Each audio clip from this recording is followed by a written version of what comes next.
আমার বক্তব্য শুরু করছি। আমার এই বাজেট বক্তৃতায় প্রথমে আবারও জাতির জনক বঙ্গবন্ধু শেখ মুজিবুর রহমানের প্রতি কৃতজ্ঞতা প্রকাশ করছি যে আজকের যে বাজেট, এই বাজেটের ফাউন্ডেশন কিন্তু উনি ৭২ সালে দিয়ে গেছিলেন।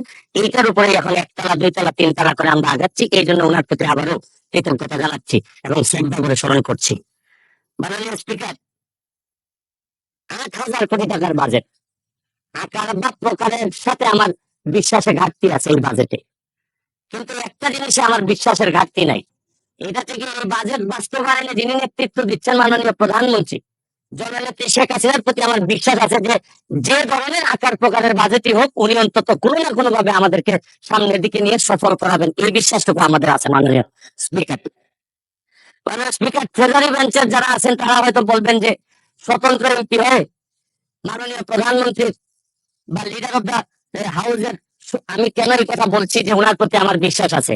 ওনারা এটা জেনে যাক, গত বছর আপনারা জানেন যে শ্রীলঙ্কা যখন দেউলিয়া হয় তখন সবাই বলছেন যে বাংলাদেশ আর মাত্র সময়ের ব্যাপার, বাংলাদেশে দেউলিয়া হয়ে যাবে। পাকিস্তান যখন দেউলিয়ার পথে তখন বলছেন আর একটু সময়ের ব্যাপার। ইন্ডিয়া যখন চাপে পড়ছে বলছেন যে আর সময়ের ব্যাপার। কিন্তু কোন সময়ই আমাদেরকে অর্থনৈতিক ভাবে দাবায় রাখা যায় নাই। কারণ হচ্ছে গিয়ে ইন্ডিয়া, পাকিস্তান, শ্রীলঙ্কা তাদের সম্পদ আমাদের চেয়ে কোনো অংশে কম ছিল না, তবে একটা জায়গায় ঘাটতি ছিল, এদের জননেত্রী শেখ হাসিনা এদের হাতে ছিল না। মাননীয় স্পিকার, আমি এইটার সাথে সাথে বাজেটের উপর কয়েকটা কথা বলতে চাই যে এই সরকারের কয়েকটা প্রেশার নেওয়া লাগবে। এই প্রেশারটা আমি সাজেশন দিতে চাই মাননীয় স্পিকার। মাননীয় স্পিকার, দেখেন এই বাজেটে ঋণ দিয়ে উন্নয়ন ব্যয় মিটানো হবে। ২.৫ লক্ষ কোটি টাকার লোন নেওয়া হবে, ১.৫ লক্ষ প্রায় দেওয়া হবে হচ্ছে গিয়ে ব্যাংক থেকে। আমি মাননীয় প্রধানমন্ত্রী থাকলে বলতাম যে এমপি হওয়ার পর একটা গাড়ি কিনছি ১ কোটি টাকা দিয়ে, ৫০ লক্ষ টাকা লোন নিছি সাউথ ইস্ট ব্যাংক থেকে। এই লোন আর লোনের যে ইন্টারেস্ট, এটার কারণে রাতে ঘুম আসে না। মাননীয় প্রধানমন্ত্রী যে কিভাবে ঘুমাবেন এটা একমাত্র উনি জানেন। প্রায় ২.৫ লক্ষ কোটি টাকার ঋণ ওনার মাথার উপরে থাকবে সবসময়। আমি আরেকটা জিনিস বলতে চাই মাননীয় স্পিকার, আমাদের বড় চাপ ফরেন রিজার্ভ। ফরেন রিজার্ভ কমে যাওয়াটা একটা বড় চ্যালেঞ্জ। কারণ হচ্ছে গিয়ে যে বাজেট আপনারা এই সরকার এখানে দিচ্ছেন, আরেকটা বাজেটও আমাদের এই সরকারকে বা এই মাননীয় প্রধানমন্ত্রীকে ব্যর্থ করার জন্য আরেকটা বাজেটও আছে। এই বাজেটের যাতে এই সরকার ব্যর্থ হয় এটার নেতৃত্ব দিচ্ছেন তিনি হচ্ছেন যে ডক্টর মোহাম্মদ ইউনূস। তিনি চাচ্ছেন এবং তার নেতৃত্বে যিনি সরকার গঠন করতেছেন তার নেতৃত্বে আছে হচ্ছে গিয়ে ডলার। এই ডলার হচ্ছে গিয়ে নেতৃত্বে চাচ্ছে যে আমাদের এই প্রধানমন্ত্রীর এই বাজেট যেন ফেল হোক। আমি আরেকটা জিনিস বলতে চাই, এক্সচেঞ্জ রেট ডেপ্রিসিয়েশন করছে হচ্ছে গিয়ে রিসেন্টলি আরো 7 টাকা ডলারের সাথে।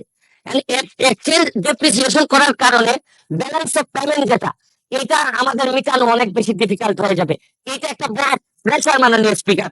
মাননীয় স্পিকার, মুদ্রাস্ফীতি আপনি জানেন যে টাকার দাম কমে যাচ্ছে, কমে গিয়ে ৯.৫% হয়েছে এই গত ২০ মাস ধরে। আপনাদের কাছে তো মাত্র একটা সংখ্যা ৯.৫%, কিন্তু ফিক্সড ইনকাম যারা করে, যারা নির্দিষ্ট বেতনে চলে, তারা জানে যে মুদ্রাস্ফীতি এই পর্যায়ে ৯.৫% দিয়ে সংসার চালানো কতটা কঠিন। এটা একটা বড় চ্যালেঞ্জ মাননীয় স্পিকার। মাননীয় স্পিকার, আপনি তারপরে এই বাজেটের ২-৩টা জিনিস আছে, ভালো সফলতা আছে এই সরকারের। আপনারা কি করলেন? আপনারা ইন্টারেস্ট রেট বাড়িয়েছেন, খুবই ভালো, এটা প্রশংসার যোগ্য। আপনারা মানি সাপ্লাই বাজার থেকে কমিয়েছেন, এইটাও একটা সংকোচনমূলক মুদ্রানীতি, রাজস্ব নীতি। এই রাজস্ব নীতি করতে গিয়ে, সংকোচন করতে গিয়ে সবই ঠিক আছে মাননীয় স্পিকার, কিন্তু আমরা নিজেরা এমপিদের উপরে সংকোচন শুরু হয়ে গেল। আমাদের গাড়ির উপরে 25% একটা প্রস্তাবিত বাজেটে চলে আসলো মাননীয় স্পিকার। আমরা যে জিনিসটা বলতে চাই, কম্পেয়ার করে এই কথা বলতে চাই না স্পিকার। মাননীয় স্পিকার, কাদের সাথে কম্পেয়ার করবো আমরা? আমার এলাকার যত অফিসার আছে সবাই এই সরকার গাড়ি দেয়, নতুন নতুন গাড়ি দেয়, আর আমাদের কিনতে হয়। তাও আমাদের ট্যাক্স মওকুফ করার কথা 25% এখন দিতে হবে। কিন্তু আমি মাননীয় প্রধানমন্ত্রী বলতাম, গত পরশুদিন আমি তো গাড়ি পেয়ে গেছি মাননীয় স্পিকার। গাড়ি পেয়ে বলবেন আমি গাড়ি পেয়ে গেছি, আমাদের তো কোনো ট্যাক্স নেয় নাই মাননীয় স্পিকার।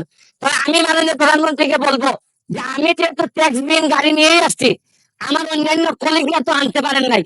আপনারা, আমি যেহেতু এটা আমাকে ফ্রি দিলেন আর অন্যান্য আমার কলিগরা ফ্রি পাবেন, এটা ডিসক্রিমিনেশন হয় মাননীয় স্পিকার। তারপর আমি মহান সংসদে বলে দিচ্ছি, তারপরে যদি মনে করেন দেশের স্বার্থে 25% নিবেনই আমাদের উপর, যতই কষ্ট হোক, মানবতার মা উনি, উনার বিরুদ্ধে আমরা কোনো কথা বলতে পারবো না। হয়তো উনি দেশের স্বার্থেই বলেন, তারপরে বলবো যদি উনি নিশ্চিত নিতেই চান, তাহলে আমার টাকাটা আমি কথা দিচ্ছি যে উনি যখন বাজেট পাস করবেন, এই 25% টাকা আমি নিজে নিয়ে ইন্ডিয়ার কাছে দিয়ে আসবো মাননীয় স্পিকার। তাও আমি চাই না যে আমি যেটা পাইছি এটা আমার কলিগরা পাবে না, এটা হইতে পারে না মাননীয় স্পিকার। মাননীয় স্পিকার, আপনি দেখেন টাকা পাচার এই সরকারের বড় একটা সমস্যা। টাকা পাচার ঠেকানো যাচ্ছে না। আপনি দুর্নীতি করলে তো অর্থনীতিতে নিয়ে আসা যায়, টাকা পাচার হয়ে গেলে যে দেশে যায় এই দেশের অর্থনীতির বাজেট হয়ে যায়। খুনি ধরে আনতে পারি না, আর টাকা পাচার করে টাকা ফেরত আনবো কিভাবে? এইটা একটা বড় সমস্যা। টাকা পাচার করে আমাদের বাজেট সংকুচিত হয়ে যাচ্ছে মাননীয় স্পিকার। মাননীয় স্পিকার, আরেকটা জিনিস, এই সরকারে রাসেল ভাইপার সাপ চলে আসছে মাননীয় স্পিকার। এই সাপ আসার কারণে সরকারে যখন সাপ আসে প্রকৃতিতে বেজি থাকে, এই বেজি করে কি সাপরে নিয়ন্ত্রণ করে।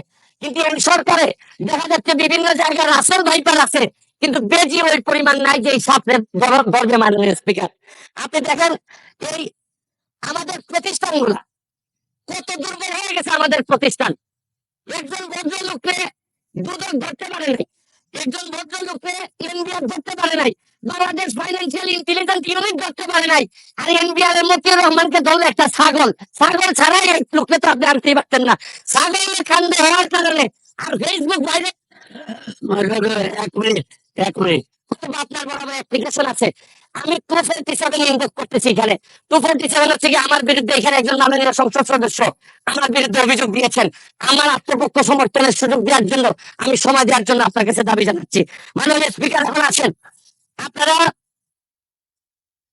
বেঞ্জের কাণ্ড, মাননীয় সাবেক আইজিপি উনি এত বড় হয়ে গেলেন, মন্ত্রণালয় জানলো না, মাননীয় স্বরাষ্ট্রমন্ত্রী জানলেন না।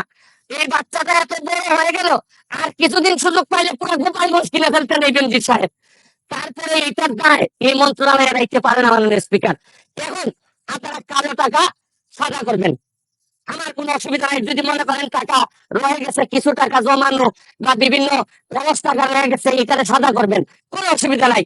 কিন্তু এই সাদা করার মধ্য দিয়া বেনজিরার মতিউরের টাকাও যদি সাদা হয়ে যায়, আর এদের ভবিষ্যৎ প্রজন্ম উত্তরাধিকার, আদর্শের উত্তরাধিকার যারা, তাদের টাকা যদি সাদা হয়, তাহলে এই সময় শেষ, 1 মিনিটে শেষ করুন স্পিকার।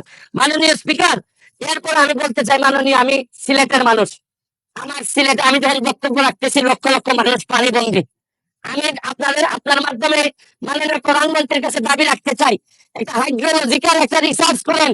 আমাদের এই পানি আগে কখনো বন্যা হইতো না, এইরকম 22-এর বন্যা, 24-এ বন্যা, আমরা একেবারে দেবে গেছি পানির নিচে। মাননীয় স্পিকার, এইটা জানা দরকার যে আমাদের এই ভারত থেকে আসা পানি কোথায় কোথায় বাধা পড়ে, এটা দেখতে হবে মাননীয় স্পিকার।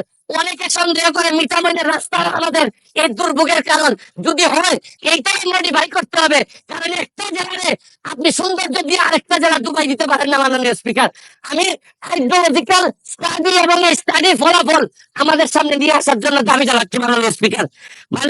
মাননীয় স্পিকার, একজন সংসদ সদস্য আমার ব্যাপারে অভিযোগ তুলছেন যে আমি যে বরাদ্দ পাই এইটা ফেসবুকে দিয়ে দিছি, 25 লক্ষ টাকার করে 25 কোটি টাকার কথা বলা হয়েছে। আমি মানে সদস্য, আজকে বক্তার তালিকা অনেক বড়, 1 মিনিটে শেষ করুন, শেষ করুন। আমি বলতে চাই যে আমি যত বরাদ্দ এই পর্যন্ত পাইছি, আমি হচ্ছে এমপি হিসাবে ট্রাস্টি, এই টাকা জনগণের জানার অধিকার আছে। আমি ফেসবুকে দিয়েছি, হয়তো প্রকল্পের জায়গায় টাকা বলছি, কিন্তু টাকার মধ্যে কোনো ব্যবধান ছিল না।